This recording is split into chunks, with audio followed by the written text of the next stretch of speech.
کبھی بھی غلام انسانوں نے کوئی بڑے کام نہیں کیا آج تک.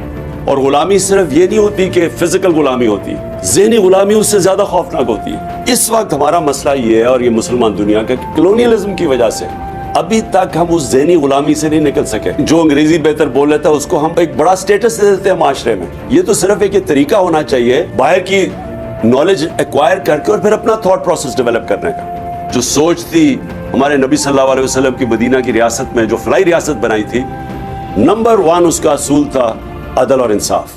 کہ دیکھیں جو ہمارے انٹلیکچوئلز، علماء، ہمارے اسکالرز، ان کی سب سے بڑی ذمہ داری ہے کہ وہ پاکستان کو جو ایک ساری مسلمان دنیا میں ایک یونیک ملک بنا تھا، جو اسلام کے نام پہ بنا تھا. باقی ملک اور وجہ سے نیشنلسٹ اسٹیٹس تھیں. مثلا ترکی ایونچولی جب عثمانیہ سلطنت ختم ہوئی یا خلافت ختم ہوئی تو ترکی ایک نیشنلزم کے نام پہ کمال اتاتürک نے کھڑا کیا تھا. اور اسی طرح سارے جو آپ دنیا میں ملک دیکھتے ہیں وہ نیشنلسٹ ہیں. ہمارا ملک بنا تھا اسلام کے نام پہ، ایک آئیڈیالوجی کے نام پہ. اور دنیا میں صرف 2 ملک بنے ہوئے ہیں آئیڈیالوجی کے نام میں، جس میں پاکستان ایک ہے. اور اس کی بڑی اسپیسیفک آبجیکٹیو ریزولوشن میں اس کا ڈیفائن کیا گیا ہے کہ ہمارے فاؤنڈنگ فادرز نے کہ پاکستان کا روڈ میپ کیا ہے. اور وہ انہوں نے ڈیفائن کیا تھا اسلامی فلائی ریاست. اگر آپ اس کی بھی ڈیپتھ میں چلے جائیں تو وہ اس کو مدینہ کی ریاست، جو سب سے پہلے اسلام کی ریاست سیٹ اپ ہوئی تھی مدینہ میں ہمارے نبی صلی اللہ علیہ وسلم نے، اس کے اوپر وہ دنیا کی پہلی فلائی ریاست بنی تھی. تو ہم نے جو فاؤنڈنگ پرنسپلز تھے اس کے اوپر بیس کرنا تھا پاکستان. تو یہ بڑا امپورٹنٹ ہے آپ کے لیے کہ اسکالرز کے لیے کہ یہ آپ کا کام ہے کہ اس کو عوام تک لے کے جائیں کہ وہ ریاست کیا تھی، کیا بننا تھا اور بن کیا گئے ہیں. اور پھر دنیا سے کمپیئر کریں کہ دنیا کون سے ملک آگے نکل گئے ہیں، کون سے ملک پیچھے رہ گئے ہیں، کن کو ڈیولپنگ ورلڈ کہتے ہیں اور کن کو فرسٹ ورلڈ کہتے ہیں. وہ کون سے ملک ہیں جدھر ہمارے لوگ ترستے ہیں، فراڈلنٹ ویزاز لیتے ہیں، انلیگل امیگرینٹس بن کے باہر جاتے ہیں ان ملکوں میں. مسلمان ملکوں سے آپ دیکھتے ہیں کہ کشتیوں میں بیچارے جا رہے ہوتے ہیں یورپ میں اور ڈوبتے ہیں اور مر جاتے ہیں، اور صرف اس لیے کہ وہ بھاگنا چاہتے ہیں ہمارے ملک سے ان ممالک جو مسلمان ملک نہیں ہیں. تو وہ کیا وجوہات ہیں؟ تو میرا جو سب سے پہلے میں شروع کرتا ہوں کہ دیکھیں اسلام کے اندر ہمارا رب العالمین ہے، سب انسانوں کا خدا ہے، رب المسلمین نہیں ہے. ہمارے نبی صلی اللہ علیہ وسلم رحمت للعالمین ہے، سب انسانوں کے لیے وہ رحمت بن کے آئے تھے. تو یہ سب سے پہلے یہ یاد رکھیں کہ جب جو بھی انسانی معاشرہ ان کے اصولوں کے اوپر، ان کے بتائے ہوئے اصولوں پہ جو بھی انسانی معاشرہ چلے گا وہ اوپر چلا جائے گا. تو آج آپ جب کانٹرڈکشن دیکھتے ہیں کہ کیا وجہ ہے کہ ہمارے سے پہلے یورپ اوپر گیا، آج امریکہ اوپر ہے، چین اوپر جا رہا ہے، لیکن مسلمان تو نہیں ہے. یہ اگر آپ اس کی ڈیپتھ میں جائیں گے تو یہ ان اصولوں پہ چل رہے ہیں جو میرے نبی صلی اللہ علیہ وسلم نے مدینہ کے ریاست پہ سیٹ کیے تھے، جو اصول. تو ان کے میں مین چیزیں آپ کو بتا دیتا ہوں. ڈیپتھ میں تو اسکالرز کا کام ہے جانا اور لوگوں کو ان ڈیپتھ میں بتانا کہ کیسے، کیوں اللہ ہمیں حکم دیتا ہے کہ اس نبی صلی اللہ علیہ وسلم کی سنت پہ چلو، ان کی شریعہ پہ چلو. تو وہ تو ہماری بہتری کے لیے اللہ کہتا ہے نا، قرآن تو ہمارے لیے گائیڈنس ہے. تو جب اللہ ہمیں حکم دیتا ہے تو وہ کسی وجہ سے دیتا ہے، کیونکہ وہ جو انہوں نے اسٹیٹ سیٹ اپ کی تھی وہ اس اسٹیٹ کے اندر دنیا کے تاریخ کا سب سے بڑا انقلاب آیا تھا. کبھی بھی اتنی تھوڑے وقت کے اندر اتنا بڑا دنیا کی تاریخ میں تبدیلی نہیں آئی. اگر آپ مدینہ کی ریاست کو سٹڈی کریں تو جب نبی صلی اللہ علیہ وسلم 622 پہ پہنچے تھے مدینہ ہجرت کر کے، اور 632 اس دنیا سے پردہ کر گئے تھے، وہ 10 سالوں کے اندر ایک وہ انقلاب آ چکا تھا. اس میں سارا جو عرب تھا وہ ان کے شروع ہوئے تھے 313 پہ، اور سارا عرب ان کے نیچے آ گیا تھا. اور ٹوٹل جو لوگ جن کی جانیں دونوں طرف جنگوں میں گئی تھی وہ 1200-1300 تھے. تو اس اصل میں وہ فکری انقلاب آیا تھا. انہوں نے ذہن چینج کر دیے اور وہ لوگوں کو تبدیل کر دیا. وہ لوگ جن کی کوئی حیثیت نہیں تھی، 2 سپر پاورز تھی، پرشین اور رومن بیزنٹائن ایمپائر دونوں طرف، ان دونوں ایمپائرز ان کے سامنے کولیپس کر گئے. لیکن وہ اصل کولیپس کیے تھے جو ایک انہوں نے ذہن چینج کیے تھے لوگوں کے. جس طرح مولانا رومی کی میں بڑی فیمس سینگ ہے، وہ بڑی سمجھنے والی ہے کہ اس نے انہوں نے کہا کہ جب اللہ نے آپ کو پر دیے ہیں تو کیوں چونٹیوں کی طرح رینگ رہے ہو؟ تو اصل میں انہوں نے ان کے پر دے دیا انسانوں کو، ان کو آزاد کر دیا، لا الہ الا اللہ کا مطلب سمجھا دیا۔ وہ بہت بڑا لا الہ الا اللہ دعویٰ آزادی کا ہے، اور پرواز صرف آزاد انسانوں کے اوپر ہوتی ہے، غلاموں کی پرواز اوپر نہیں ہوتی۔ اس لیے جو علامہ اقبال کی ساری غلام ہندوستان کے مسلمانوں کو جگانے کی جو کوشش کی تھی، وہ ساری آزادی کی وہ بات کرتے تھے۔ وہ جو شاہین کا علامہ اقبال کا کانسیپٹ تھا، وہ صرف آزاد شاہین اوپر جا سکتا ہے باقی مخلوق سے۔ مدینہ کی ریاست میں انسانوں کو آزاد کیا، ذہنی طور پہ آزاد کیا، لا الہ الا اللہ کے ذریعے آزاد کیا، اور پھر وہ جو ریاست بنائی وہ اصولوں کے اوپر کھڑی کی گئی۔ نمبر 1 اس کا اصول تھا عدل اور انصاف۔